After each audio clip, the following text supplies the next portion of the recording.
Nesi, ja gribi, nesi, ja gribi, liec vezumā. Tas ir kaut kas jauns un maina ikdienas skolas dzīvi. Ar šādiem vārdiem par iespēju spēlēt teātri izsakās gandrīz visi 12. klases skolēni, jo Rūjienas vidusskolā ar straujiem soļiem tuvojas žetonu vakars, kura neatņemama tradīcija ir teātra izrāde. Šis ir jau 90. žetonu vakars. Tā tēma ir Sirds kā tilts un izvēlētā izrāde Rudolfa Blaumaņa stāsts Brīnuma zālīte, jeb īsa pamācība mīlēšanā. Izrādi izvēlējāmies mēs paši, tad visnotaļ patīk, interesanti un ar humoru. Mēs varējām izvēlēties starp divām lugām īsa pamācība mīlēšanā, ja Brīnuma zālīte, ko mēs šobrīd iestudējam, vai arī Vēla kalpi. Un kāpēc tieši šī?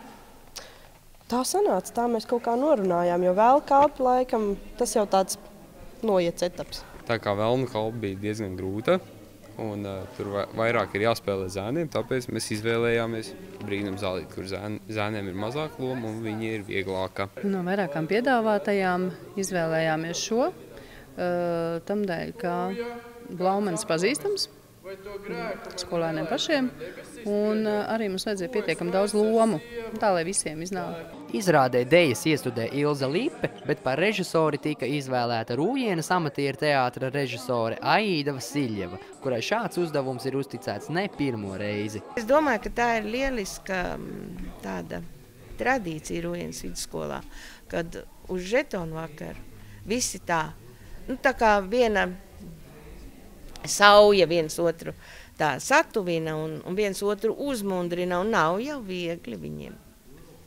Bet es domāju, ka tas ir jāturpina. Jo tā ir tāda saņemšanās, tāda kopā būšana, un tas viņus, var sacīt, ir pēdējais tāds kopējais mirklis pirms izšķirošā soļa, un tad izbirs katrs uz savu pusi.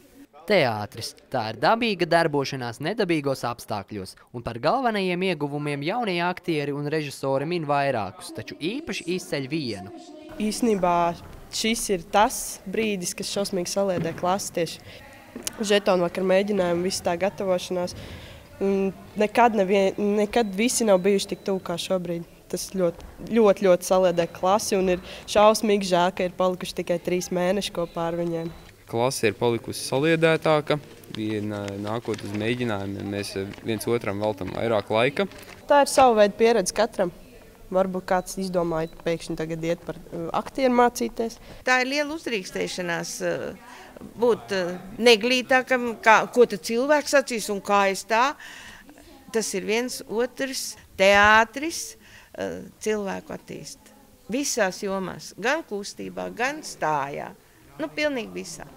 Morāli un arī sadraudzē kolektīvu. Pirmizrāde vecākiem un svinīgā žetona saņemšana notiks 22. februārī, un kā katru gadu vēl vismaz viena izrāde rūjieniešiem un pārējiem skolēniem tuvāko nedēļu laikā. Amanda Anna Bērziņa, Arturs Gruzdiņš, Rūjienas televīzija.